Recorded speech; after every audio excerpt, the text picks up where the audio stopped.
world, and welcome back to the indoors. Normally when I do a Centurion video, we're out in the garage, but well, as is painfully obvious, the Centurion is inside, and it was no easy feat getting this machine into this room.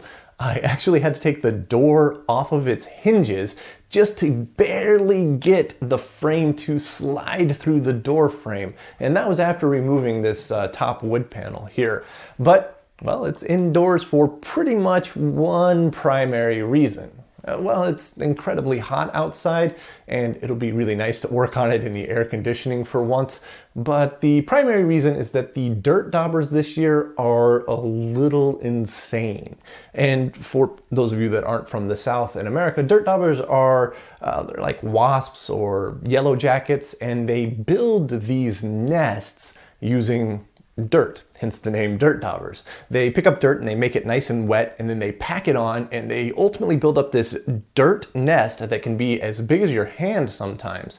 And it wrecks anything it's on. These things are a proper nuisance, and they love building their nests in relatively tight spaces, which the Centurion is full of.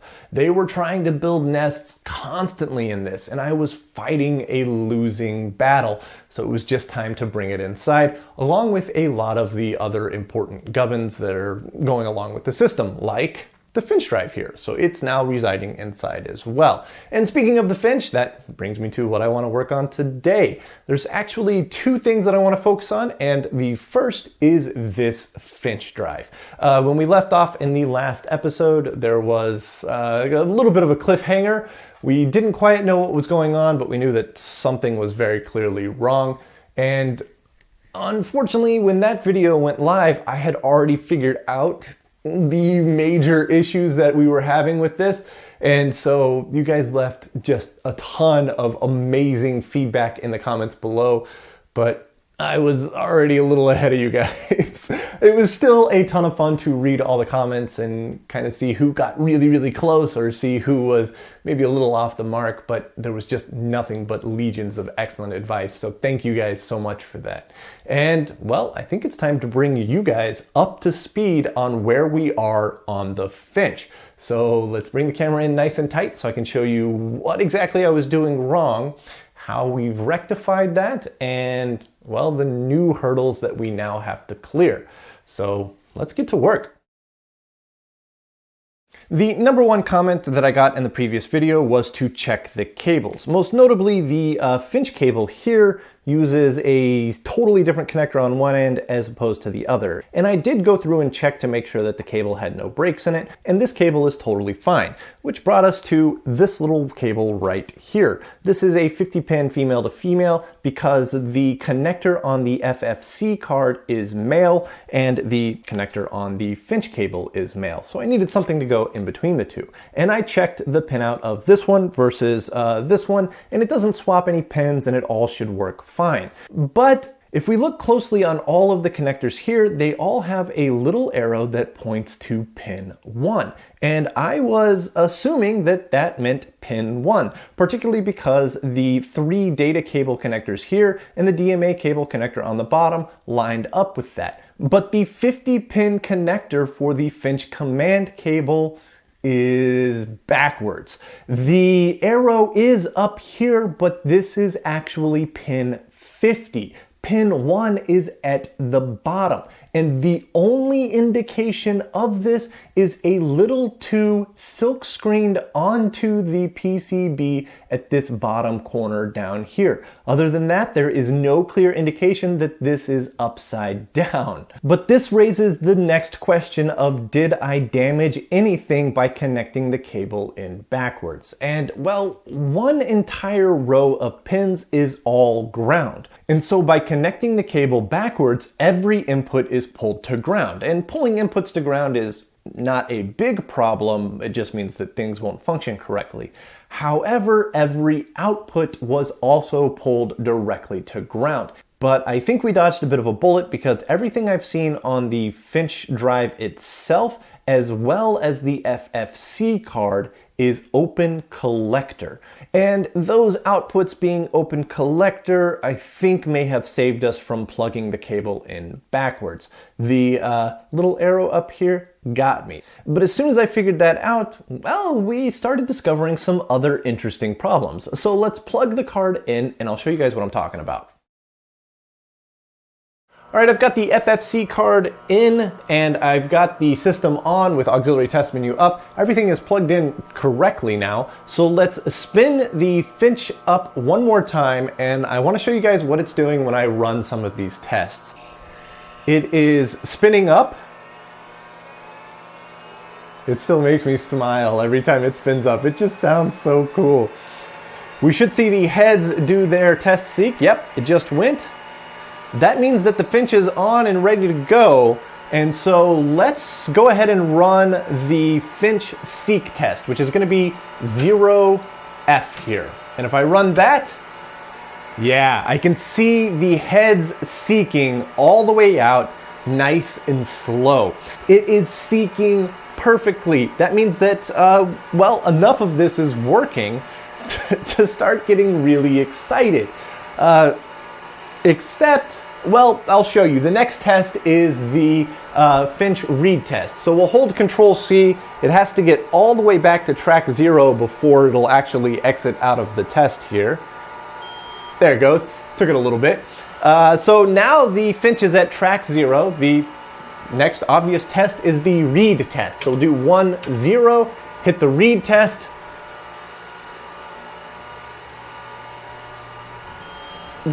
There it goes. Busy did not clear.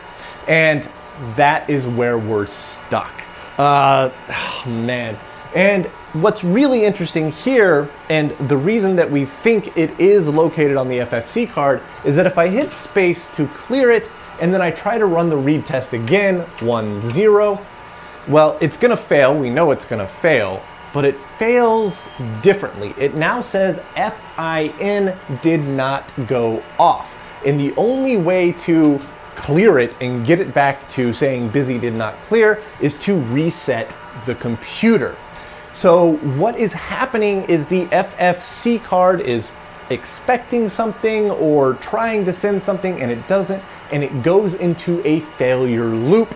The only way we can clear out of that loop is to reset the computer. And since resetting the computer clears the loop, that's leading us to believe that it is on the FFC card and not the Finch itself, because nothing changes on the Finch. The next step is to do some heavy reverse engineering and work on the FFC card, but power cycling the Finch drive itself repeatedly is not great. So where we're going from here is kind of splitting into two directions.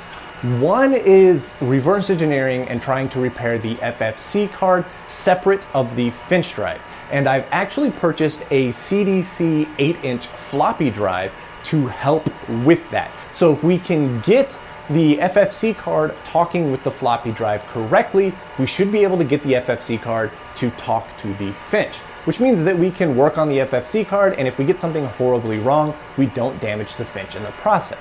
Now, the second avenue that we're kind of journeying down is, before we do much more heavy work on this, we want to get a low-level image of the bits that are stored on the platter, essentially trying to copy the magnetic flux changes of all of the 3 platters that are in there. And there are some really brilliant people in the Discord that are helping me with that. So hopefully the next time that we see the Finch, we'll be pulling some data off of it and backing it up, and then we can maybe get it plugged into a hopefully repaired FFC card and start seeing what kind of stuff we can do with it. But for the moment, we're kind of dead in the water, which leads me into the second project that I wanted to look at today, and that's sitting on a table just out of view of the camera.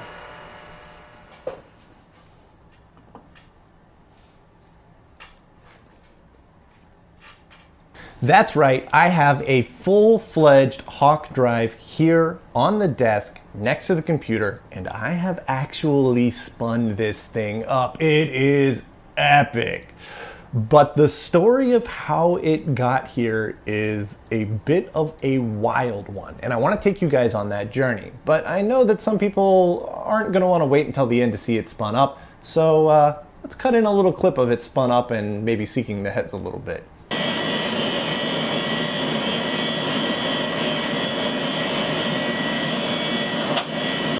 Yeah, pretty cool, right? So how did we get to this point? Well, the story has some good news and some bad news in it. So let's rewind all the way to the beginning and talk about how this hawk drive ended up right here. And well, a few episodes back, I picked up the counterfeit machine, and that counterfeit machine had 2 hawk drives in it. And I was really excited about these because they looked a lot cleaner than the hawk drive that was in this chassis when I picked it up. But I am terrified of these hawk drives. This was bleeding edge technology back in the 70s. And anytime you're working with bleeding edge technology, things are going to be finicky. So I wanted to wait until I had somebody who knew what they were doing here to help me out. And well, that somebody was Mr. Ken Romaine. He came down and wanted to help me work on these hawk drives. And so we pulled one out, and the next 8 hours were interesting. A bit of a roller coaster, if you will. So as I said, the story has good news and bad news. So let's just eat our vegetables first and get the bad news out of the way. Fortunately, neither hard drive had a head crash on the fixed platter, so that was an excellent starting point. The first drive that we pulled out, we went through and started cleaning it up rigorously. We cleaned the heads, we purged the system for a long time through the filter to make sure that there was no gunk or anything in it. We double checked, triple checked everything. The cartridge that we put in the top, we took it apart, cleaned the platter on it, put it all together, and the first time we spun it up, the heads went out and 3 of them floated like they were supposed to, but 1 did not. We had a head crash on the fixed platter, and man, that sucks. It was a huge amount of work, and we thought we did everything right. We did our due diligence. We went through all of the steps, and we still had a head crash. I am reminded of a quote from Jean-Luc Picard on Star Trek: The Next Generation, and it is possible to commit no mistakes and still lose. That is not a weakness, that is life. I'm not saying that we didn't commit any mistakes. I'm sure we missed something. Maybe there was a little particle on the platter that we just didn't see or something, but we still lost regardless. And it would have been real easy to throw in the towel there and just call it quits. But we had one more hawk drive, and well, we're not ones to quit, are we? So we pulled the second hawk drive out, and then we went through that same process again. We pulled this piece off. Again, there was no head crash under there. It's a good start. We cleaned the heads rigorously. We purged the system for a good long while. We made sure there was no dust, no specks, nothing anywhere. We crossed our fingers, we plugged it all in, we fired it up, and fault. The heads wouldn't load. They wouldn't fly. They wouldn't float. They were stuck here. They would not move. So now we're going nuts, right? We're in this weird spot where we don't know if it's going to crash if they fly, but we can't figure that out because we can't get the heads to move out to fly. So Ken is a lot braver than I am, and he pushed the heads out by hand, and we smelled and we listened, and they were floating. So that's good news. We know now that the heads can float over the discs without crashing. We just got to figure out how to get the fault light to stop happening and get it to move the heads out on their own. And there's a lot of things that could be wrong. And so we started changing boards out, because it just so happens that I have 3 Hawk drives, which means I have a triplicate of pretty much all of the control circuitry here. But we did come across a pretty big failure that we should have noticed right off the bat. We had a power transistor that had exploded. So we pulled that board off, we put the board off of the crashed drive in, still fault. Still wouldn't fly the heads. So at this point, we're going a little crazy. We changed all 5 boards in the card cage here. We changed the control board on top here. We changed everything. We even changed the entire power supply box. We pulled it off, put the power supply box off of the drive that we knew flew the heads on. Still fault. Still wouldn't push the heads out.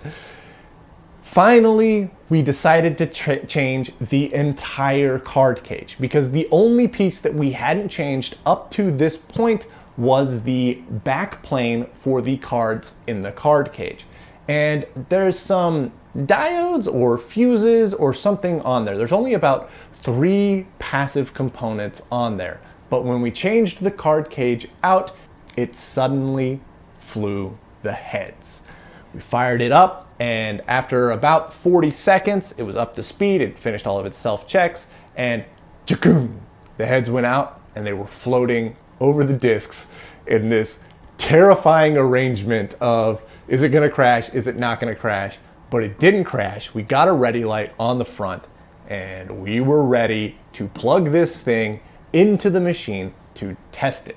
Now, getting it inside was no easy feat either because it is incredibly heavy. So I tossed it in the back of our Samurai, drove it around front, and then we carried it from the front door all the way into this room, and we started plugging things in.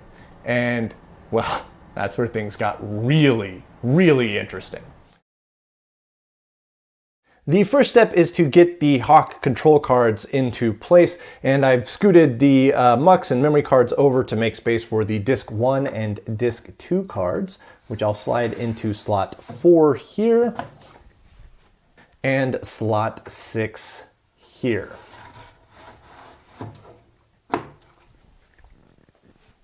Now the top connector on the Disk 1 card needs to connect to the bottom connector on the Disk 2 card. So we've got this 50-pin cable that I was actually using for the Finch drive that goes between those two like this. And then this connector is our DMA connector, and it needs to connect up to the CPU 6 card. So we've got our little DMA cable here that will pop into place. And then finally, we've got our big cable from the Hawk drive, which goes into the bottom connector of the Disk 1 card. And that should be everything hooked up properly on the computer. All right, we've got everything plugged in, and it's almost time to light the candle on this big guy here. There are 3 tests on the diag board to test the Hawk drive. The first, test 07, is, I believe, just a test of the Disk 1 and Disk 2 cards, so I can run it without the Hawk drive being on. And so if I push the button down here on the diag board, nothing will show up on the screen up here, but we will get an LED indication of whether the test failed or passed, and it did pass. That's good news. So the next test, test 08, is a seek test, and test 09 is a read test, both of which require this drive to be spun up. Now it's going to get very noisy in here, so I'll try my best to talk over it, but, well, let's just flip the switches and light this puppy. So we've got 2 breakers on the back here. We'll flip the first one, then flip the second one here. All right, we can hear that the fan has kicked on. This is the cooling fan, and it will just sit there and purge. Nothing will move until we hit the start-stop button up here in the front. When we hit the start-stop button, it's going to start spinning up the platters. It will send the brushes out to clean any gunk off of the platters, and then hopefully it will fly the heads out, and we should see ready displayed here. So there we go. They're start and stop. The brushes are coming out here. They're sweeping. I can hear it spinning up. It's not quiet.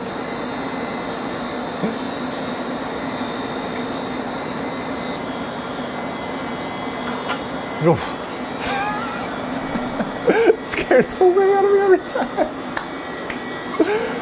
The heads loaded out. They're now flying over the platters.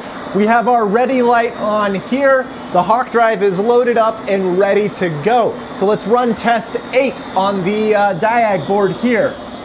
All right, test 8 is a seek test. I've got it punched in. We'll hit the button. We should see the heads seek in and out. Yeah, there we go. All right. So we can see the heads seeks all the way out, seeks all the way back in, and then it does a return to 0 operation, which is that little ka-chung that we see. It's seeking perfectly. That's awesome. So the next test is a read test. Let's reset the computer. We'll go to a read test. I'll hit start. And again, it's doing some interesting stuff. And what it's doing is it's trying to read tracks at powers of 2, 2, 4, 8, so on down the line. So that's why it goes dun, dun, dun, dun, whack, and then it does a return to 0, so it comes back to 0. So it's passing the read test perfectly fine as well. That's epic. That's really, really cool. All right. All right, so the next step is to try to boot the computer. So what we'll do is we'll do a reset here. We'll break out of that particular test. We will swap off the sense switch here on the front. All right, so sense switch 4 is now off. When I reset the computer, we should get a D equals prompt. All right, D equals. All right, so let's do H0.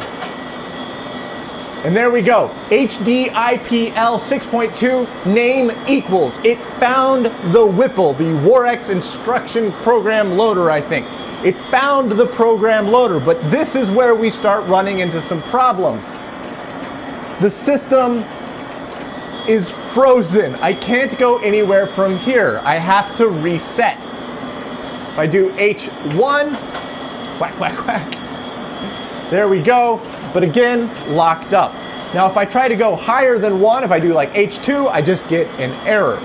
So we are able to read the instruction program loader. I think that's what it's called. But why are we locked up? Well, let me turn this thing off so it's a little easier to explain to you. To turn it off, we'll just hit the start stop button here. The head's pulled all the way back.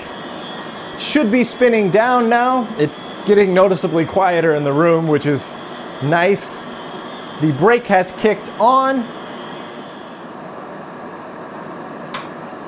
And there we go. We are back to stop. The drive is completely off now. Now, before I turn it off completely, you'll notice that there are 2 lights on here. This is write protect for the cartridge, the removable one, and write protect for the fixed. It has a physical write protect switch, so I can't get anything wrong on there and accidentally erase some data. The only way we can lose data is if that we have a head crash, and well, obviously we don't have a head crash, which is fantastic. Next, we'll just flip the switches off here in the back. All right, so here we are on the WIPL prompt. Again, still completely frozen up. I can't type anything in, but the drive is off and I have not turned the power of the computer off. So when the WIPL loads, it loads about 4 kilobytes of data into the memory of the computer, then executes it from there. It's very similar to what we do in TOS, where you just load a bunch of bytes in and then you tell it to go to a certain address to start executing those bytes. And speaking of TOS, we can use that to actually view the WIPL. So if I reset the computer, the contents of memory will not change, but now it'll let me get into TOS. You can see, well, it looks funny because it says name equals 846F, but TOS doesn't clear the screen, so that's just kind of what's left over here in the memory of the terminal itself. But we're on the TOS prompt here. So if I type M0100, this is where it stores the WIPL. So if we hit space, So this may look like totally arbitrary and random, but if we look at some of the instruction set architecture that we've been able to reverse engineer, we can kind of see some stuff going on here. 0, 1 is a no operation, so the first 3 instructions, those are no ops. 73, on the other hand, is a jump to so many bytes ahead of the current program counter. And the second argument here, 0, 3, is telling it to jump 3 bytes ahead. So it looks like we have real, genuine WIPL data stored in memory at the right location. But that doesn't answer the question of why we're locking up whenever the WIPL is up on screen.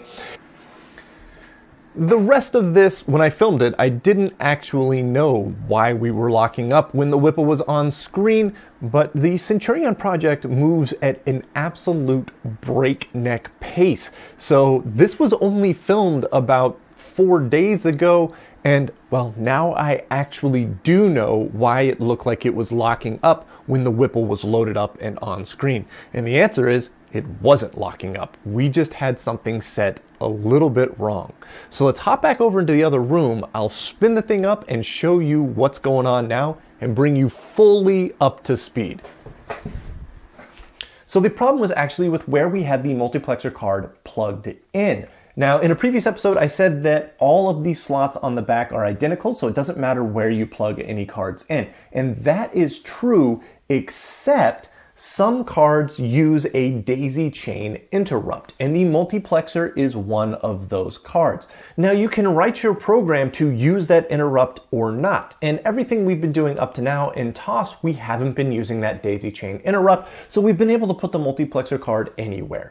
But the WIPL uses that daisy chain interrupt, which means we need an uninterrupted chain of cards between the CPU 6 and the multiplexer card. So I just took it out of slot 8 and I slotted it into slot 5. So now that daisy chain is completely connected across all 4 of these cards. And that meant that the WIPL now could see my keystrokes. So let's spin the hard drive up again, and I want to show you guys where we are with the WIPL. All right, I've got the drive spun up. I've got D equals up here. I can type H1 or H0. H1 will be the fixed platter, so we'll type H1. Now I've got HDIPL 6.2 name equals, and I can actually type at this point in time. So if I do et OSN, hit enter, it's going to ask me disk. So it wants to know what disk it is going to search for the operating system on. And I'm going to type 1, which is the fixed platter. And here is where we're hitting a huge roadblock. It says code equals, which means that this drive is password protected and we don't know the password. This is a hilarious problem to run into. If I just type a random password like 1234, hit enter, it says AB48 incorrect disk code. It's letting me know that I entered the wrong password and, well, tough luck. So we might actually have an operating system stored on the fixed disk, but I can't get to it because I don't know the password. This is one of the most hilarious roadblocks I've run into yet. But that is where we are with the WIPL right now. So there we have it. We have a fully working Hawk drive sitting on the table here, and there could be some really exciting stuff hiding out on the platters of this thing, and we just can't find it because we don't know the password, which is a hilarious problem to have. But honestly, I'm a little skeptical that an operating system is hiding out on this drive. This drive was set to drive 1, and the drive that we unfortunately crashed was set to drive 0. And if there's going to be an operating system hiding out on any drive, it's going to be that one, which is really unfortunate.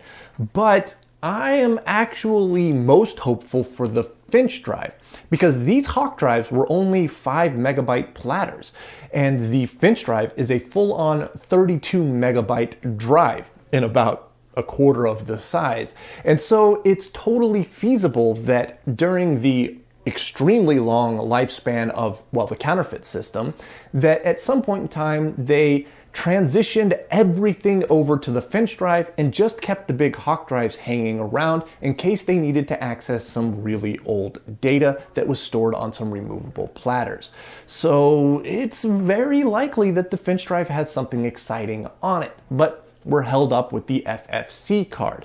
So while we're troubleshooting on that and starting to figure out how to get it working correctly, we've got this big Hawk drive and we can do some pretty exciting stuff with it, because now we can write some custom software using the test operating system to bit stream out all of the data on the platters. We can just take that data and shoot it out the mucks into a modern laptop and save it, back it up. Now the data may be completely boring. It might just be accounting data or something like that, but who knows, maybe there's some exciting programs hanging out in there. And also I have about 5 of these removable platters, and any one of them could have something exciting on it. So I am really amped up about the idea of streaming out the data and backing up everything that's on the removable platters, and this huge drive is going to be able to do that for us. But the very, very next step is to get this 130-pound beast